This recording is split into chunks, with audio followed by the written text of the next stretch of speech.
Պարոն նախագահ, մինչև գնալը մի քանի հարցի պատասխանեք, այնպես է ստացվել, որ Փաշինյանը նախորդ տարի Արևմտյան Հայաստան եւ Արևմտյան Ադրբեջան տերմինների միջև էր հավասարության նշան դնում, հիմա այս տարի փաստացի Արևմտյան Ադրբեջանի եւ Լեռնային Ղարաբաղի միջև բնակչության վերադարձի տեսակետից այս համատությունները ինչ են արվում եւ հաստատել հիմա օրակարգում բայց ես այնքան հերոսներ ունեմ Պարոն Սարգսյան, քաղաքական ուժերն ասում են, որ եկեղեցու դեմ այս պայքարը նաև մեր ինքնության դեմ պայքարը։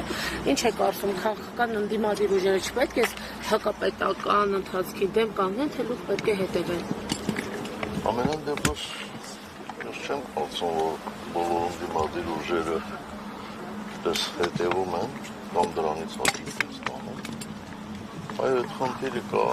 միասնական պայքար մղելով, բայց ցավոք դեռևս չի ստացվում։ Մատուցում է որպես ես ուրիշների նման դիմադրների նկատմամբ։ Չէ, օրինակ հանրապետական կուսակցությունը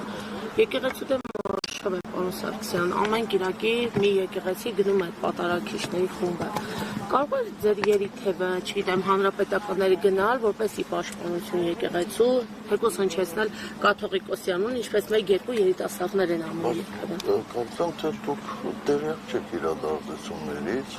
հենց այստեղ ես հայտարարել եմ, որ մենք պատրաստ ենք վերապահել որդորով ցանկացած գործողություն։ Դա իմ հարցերի պատասխանեք Ուրեմն լավ չեք լսել։ Ասել ենք, մենք սպասում ենք խորհրդորի, մենք ինքնագլուխ եկեղեցու հետ կապված որևէ գործողություն չենք անելու։ Իսկ 3 առաջ, դրանից 4 օր առաջ, եթե դուք չեք նկատել, հատկապես ձեր մի շատ մեծ երիտասարդական գործողությունները, ապա ցավոք սրտի երևի մենք ենք մեղավոր, որ չենք ռեկլամում մեր գործողությունները։ Պարոն նախագահ, հիմա էլ Ադրբեջանից ասում են Հայաստան ԵՄ փաստաթուղթն է խանգարում խաղաղության գործընթացին։ Հետո էլ ինչ պիտի խանգարի, ասում են այդ փաստաթուղթը նշում է արցախցիների, փախստականների իրավունքի մասին, ռազմագերիների մասին ու մեզ խանգարում է։ Բայց ես ինչ իմանամ, ինչ խանգարի։ Ոնց է վերաբերում այս հայտարարությունը։ Մի բան կա, հնարեն խանգարի, ասենք ձեր կարծիքով հիմա խաղաղություն են հաստատում, երկու կողմը գնում են այդ ուղղությամբ, ինչ որ բան է։ Դա ասում են էլի։ Տեսակ տեսնենք։ Ինչ ասես ասում են, 44 օր չեն ասում, հաղթում ենք։ Ինչ ասես ասում են էլի։ Այսինքն իրանց ասելը չեմ կարծում, որ տենց մեծ նշանակություն պիտի ունենա էլի։ Ես չեմ ասում իրանց ասած ինչ պետք է հակադարձել եւ այլն, բայց բոլոր դեպքերում բոլոր ասածներին չի որ պետք է հավատալ էլի։ Պարոն նախագահ, եւ նաեւ բանակցային փաթեթի մասին ձեր մանրամասն վերլուծության անդրադառնանք, դուք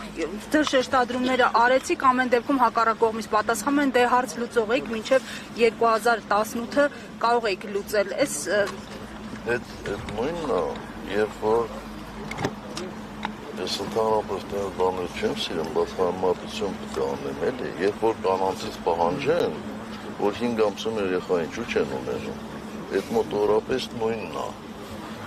Այսինքն հետո է ժամկետ դրել, թե ինչ ժամկետում դա պետք է լուծվի։ Մենք ամեն ինչ արել ենք, որպեսզի լուծվի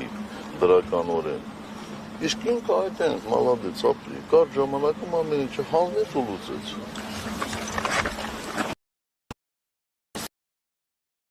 Հարվածն ուրեմն հարգելի հետևողներ, մենք առիթ ունեցանք մի քանի հարցադրումներ ուղղել 3-րդ նախագահին։